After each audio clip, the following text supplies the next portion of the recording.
Hi everybody, this is Mulenga and welcome back to my channel. Thank you for joining me on a journey of personal and spiritual development. In today's video, I'll be talking about the difference between being impressive and trying to impress, because there's a world of difference between those two. So just to kick off, let me just illustrate that through something that I experienced. You know, those competitions where, different teams are competing at dancing. Well, I watched one of those some years back, and there was this girl. She was really dressed, the part. I couldn't wait to see her go on the dance floor, because the way she was dressed, you really thought she was going to do great things. But when she went to the dance floor, it was not impressive at all. What caught my attention, though, was what one of the judges said. He said that, you know what? She looked the part, but she didn't just bring it. And so it's possible to, to look the part, to work hard at looking the part, and you fail to work hard at being the part. So, trying to impress is more about, external validation. You are trying to make maybe somebody respect you. Let me just look at my notes. You're seeking approval. You want somebody to think a certain way about you. And oftentimes it's because you're not, because when you are, you don't have to try. You are just being who you are. So I'll just read a few differences. So trying to impress is about seeking external validation, seeking approval, showing off, and sometimes even exaggerating. And then when you look at being impressive, it's something that is internal. That means it's a skill that you already have, so you just exercise it, and obviously people see it.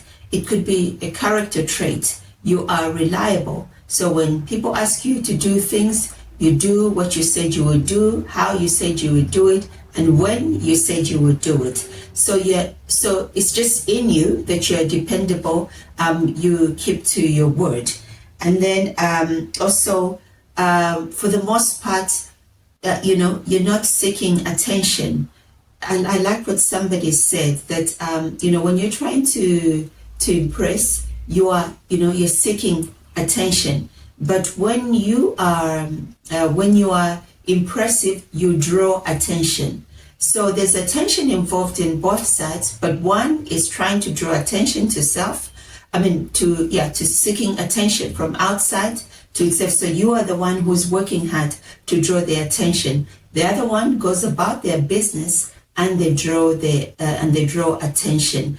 Because you know what? When you are excellent at something, or when you're good at something, even when you don't want attention, you will get it. I'm reminded of the story of David in the Bible, where when Saul was being tormented by a spirit, they said, his workers or his aides said, you know what, let's find somebody who's good at playing, a musical instrument, so that when you go through, that phase, that person will play and then you'll be soothed. And David didn't apply for the job. Somebody said, oh, there's this guy, David, he's very skillful at playing the harp. And so they called him. So that's where I'm talking about being impressive than trying to impress. So, I already mentioned that, real talent or a real gift does not need to announce itself. It is felt. Real confidence, you don't, oh, here I am, real confidence does not announce itself. It is felt. Okay. And then let's now look at the pitfalls of when we are trying to draw attention to ourselves. A lot of times you can tell, whether you are a guy and a girl is trying to impress you, or you are a girl and a guy is trying to impress you. Most of the times you can tell, because it comes off as inauthentic. So people can smell authentic just as like they can smell when it's fake, and fake, that smells in inverted commas.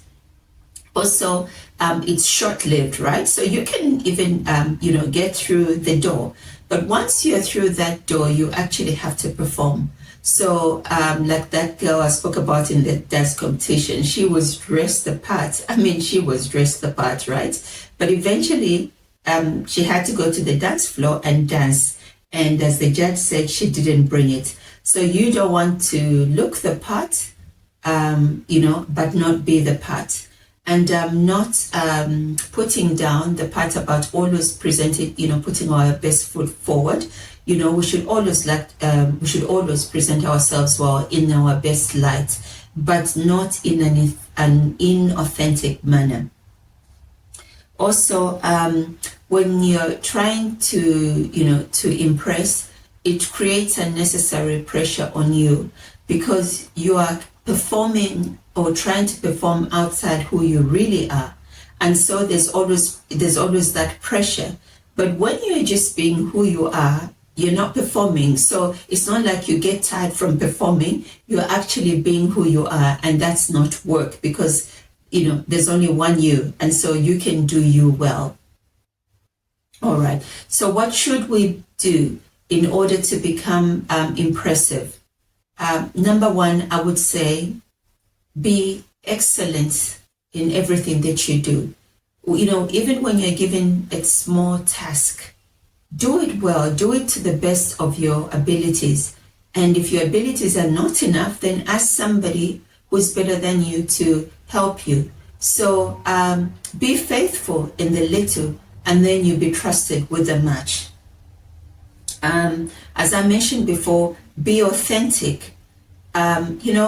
Being real is attractive. Being fake is a repeller.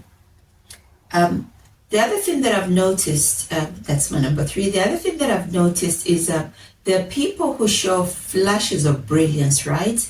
And you're so impressed. And then you want that thing done again. You look for them, you can't find them. Why? Because they're not consistent. So consistency pays. Be consistent in your performance. At any day, I would rather have somebody who's 60% I can rely on than a person who can flash 100%, once in a while. But when you need them to do that, when you need a task done, they are not there. But there are those people, they're like the turtle. They're just, at a steady pace, but they're making progress than somebody who, runs, bursts forth with energy. And then you say, hey, let's do this again on Tuesday. We need to finish this work. Tuesday, you're looking for them. They're not there. So be consistent. And then build character. Character is more sustainable than your gifts. I know of people that are very gifted, right? But their character sucks and you don't want to work with them. And then there are people that, they're still developing their skills and they're committed to developing their skills, but they've got such a great attitude that you'd rather work with those people and help them develop their skills than those who are gifted but suck in their attitude or, just have their negative vibes about them. And so, which brings me, I've stopped counting, which brings me to this point, is develop your craft, okay? Whatever it is that you're doing, you can always do it better. And you don't have to compete with anybody. You don't even have to, do it in strides. You can just build on it. Decide to become good at whatever that you do. If you're a fashion designer, improve your skills. If you are a lawyer, keep learning. If you're a doctor, keep learning. If you're a teacher, keep learning, add on new skills, develop the skills that you have. And the more you do that, the more impressive that you become. And this is very important, this next point. Focus on adding value rather than proving your worth. If you're a child of God, if you're on this earth, you already have worth. So instead of trying to prove yourself, I'm worth it, please point at me or whatever, right? Focus on adding value. And what do I mean by that? Whenever you go to a place, ask, what is it that I can improve? They say don't ever leave a place the same way you left it, improve it. Okay? So where is the problem? Instead of pointing at the problem, you go and fix the problem. Where can I add value other than why isn't somebody pointing at me? I've got these skills and nobody's pointing at me. Just add value and you won't have to announce yourself. You will draw attention to yourself, the right attention. So as I close off, keep learning, keep adding knowledge to the knowledge that you already have. Develop your skills, have a great attitude, and people will be happy to have you around them. And so that's it for today, and hopefully I won't take long as I've done. I just had so many disruptions with renovations taking place near me, so there was so much noise. Until the next video, it's bye-bye.